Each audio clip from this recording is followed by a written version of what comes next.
But let's back up a second. There's another part of networking that everybody needs to be familiar with, and oftentimes they overlook. Everybody understands going to networking events or meeting people one-off and getting to know them that way. But the other opportunity is to be a participant in one or more networking groups. Now, there are a number of groups out there. We don't need to go through them all right now. One that I'm associated with is the Business Executives Networking Group, or the Bing. And you can find them on the web at thebing.org. Now, when I first joined the Bing, it was when I was presenting my new book to the public. A friend of mine had introduced me to the folks at the Bing as they were looking to a speaker that would talk to what it's like to find a job in the new normal. This was back in 2016. So I came to the Bing. Actually, I came to a couple of meetings before I was scheduled to speak, just so that I could get a feel for the room and the people that attended the Bing meetings. So in other words, I was learning about my audience. Then I made my presentation. It was well received. I've got a lot of good input and dialogue as a part of that presentation. And I liked the Bing enough that I decided to stay with it. So now this is 3 years later with the Bing, and things have changed a little bit, and now I'm facilitating this group. The Bing has also been a very useful resource for me as I've found candidates for job search, as well as recruited new consultants for ITB Partners. The reason I speak about networking groups, especially professional networking groups, is that this is another way to really demonstrate not just, who you say you are and what you're trying to do, but it's an opportunity for you to demonstrate your leadership. Start off by attending the meetings, participating in the conversation, and then volunteering for committees or projects or just helping out. And eventually, you might migrate into a leadership position. And as you do so, then it takes your networking efforts to the next level.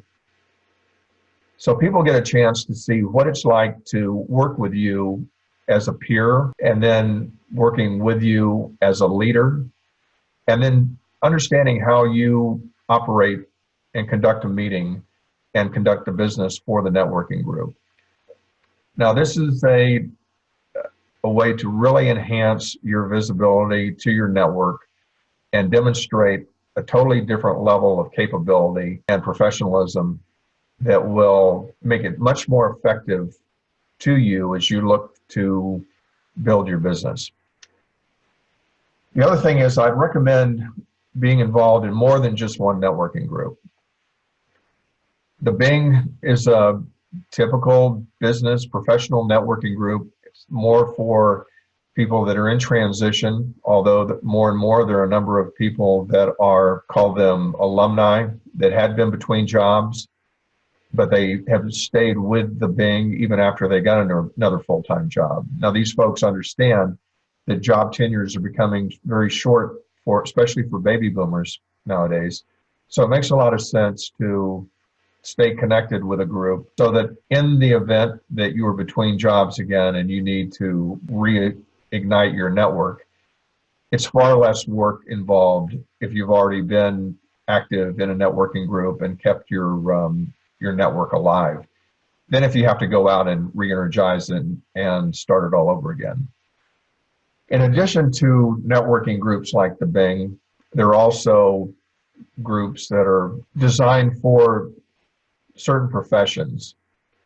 So there are groups for marketing professionals, for purchasing professionals, for CPAs, other financial professionals.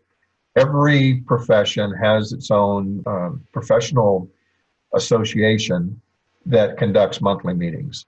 Now, those groups are great for continuing education and career development, but they're also fundamentally about networking and staying connected with people in your particular field. So just like I mentioned with the Bing, find one group that you're comfortable with and work it. show up for the meetings, participate, make sure you get to know one or two new people every time you go to one of the meetings, and then see to what extent you can move into a leadership position so that you can demonstrate your skills and capabilities at a higher level. The third group that I recommend to people are, things like your college alumni association, or if you've got a hobby that you're really interested in, or possibly some charitable organization that strikes your interest. Now, in every one of those cases, you would be not only enhancing, your personal enjoyment, but you'd also be giving back to the group by participating. So it's a win-win situation, even especially with the charitable organization where you're volunteering your time for a specific objective. But in every one of those situations, you're going to be meeting people that you might be able to help and that might be able to help you. There's nothing wrong in mixing a little bit of business and pleasure. So I totally recommend that you're active in one of those types of groups. Less professional, more, say, special interest. And there are special interest groups for just about everything you can imagine. To put a fine point on the importance of networking, understand that it's not just the one-on-one, face-to-face meetings with somebody over a cup of coffee or somebody you run into at a social event. It's also being a part of a structured group and being able to demonstrate to that group your capabilities as a professional, and more to the point, your leadership skills. Because fundamentally, at your level, people are looking for leaders and people that can help them with their strategic issues much more than tactical issues. All right, so your networking experience and efforts, as I said before, serves as a baseline. That's the foundation for you to develop your skills and talking to people, getting your message across, and essentially being your own marketing person. But again, it's time consuming, and there's only so many people you can influence at a single point in time. So how do you leverage your message? Well, let's go to the second pillar, and this is public speaking. Now, for most of us that have achieved any type of senior level status in an organization, you're required to present information in front of groups of people, hopefully to influence their thinking about a particular decision or policy that you're trying to implement. So now when you talk about public speaking, you're talking about influencing a lot more people at the same time. So this is taking your persuasive skills, your leadership skills, your platform skills, and putting those out in front of 10, 20, 30, 50, maybe 100 people at the same time. Now, all of a sudden, you're becoming much more efficient. So as opposed to doing a presentation to people you work with or people that might work under you, there are many groups out there like the Kiwanis and, again, charitable organizations, all these networking groups that meet monthly. They're all looking for speakers. They're all looking for somebody that could come in and provide some interesting information to them in a short period of time.